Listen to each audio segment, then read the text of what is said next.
pre-workout or a pre-training session warm-up. Something that I'd always do before training, or as I said, a gym session, or it could be a pitch session, or a road running session.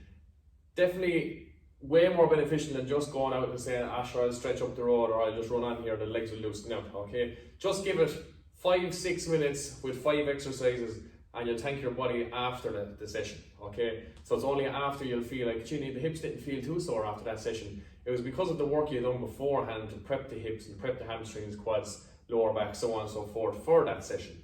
As I said, especially when the pitch or something is very, very muddy and sticky, it requires a hell of a lot more work from the hips, knees and ankles to try and get you out of that muck, especially when you're going for long distance running or if you're doing any fast work. Okay, so the first exercise I always do, especially in classes as well, will be an inchworm. Standing tall with your feet dead straight forward. The biggest mistake people make here is to bend the knees on the way down as they go to walk themselves out.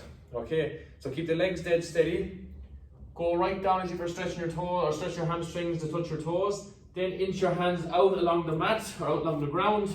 Get to that tall plank position, hold there for a second, and then walk yourself back in by driving your heels into the ground and inching your hands back in ever so closer to the toes, and stand back tall again. So you do 5 reps of that, inch your way out, tall plank position, walk yourself back in, drive the heels into the ground, legs dead straight. Let's get 3 more.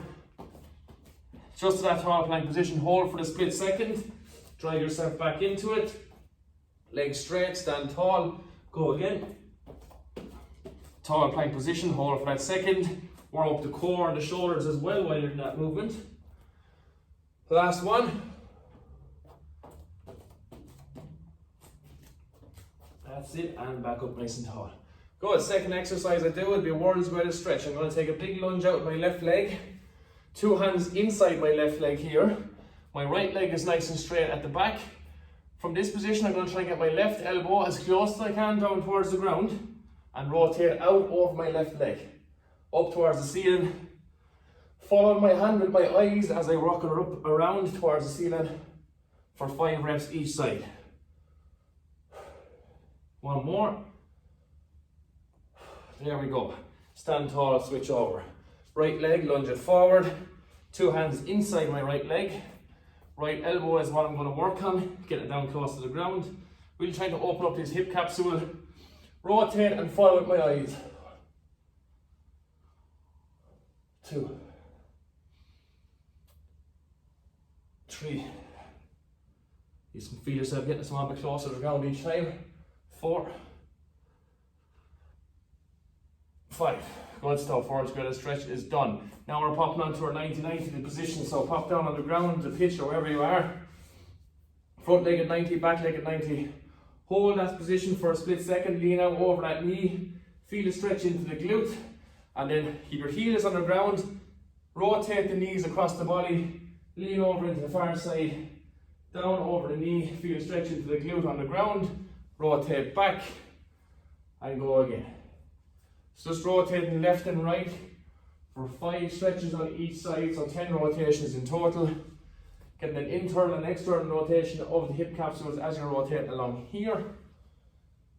Down over, back up to the center, rotate back across, knees to the ground. Feel a good stretch into the glutes at the back.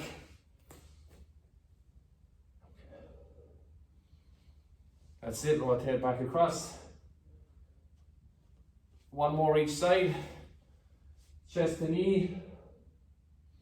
Back up nice and tall. Chest to knee. And relax there. Next one is going to be a track stretch. So we're standing up tall for this one. So a track position will be a sprinter position. I'll show this from the side. Okay, so back leg behind your body. 2 hands in front or either side of your knees for this. So show it from the front first. So that's the position you're looking for. Okay, from the side. Same thing. Back knee is down towards the ground as if you're going to take off in a sprint. And like sprinters do, to raise up the hips. And you're going to feel a stretch on this left leg. So you're trying to straighten out your front leg. Drop back down again. Raise up. Drop back down again. So what you can do here as well, is, as I'm doing, is round that mid back. As if there's a string in your mid spine, pulling it up towards the ceiling. You feel a great stretch in your mid to upper back as well. One more. And relax, switch over sides. Right leg in front, 2 hands either side of the leg. Drop the back knee up and stretch that front leg. Just hold for a split second.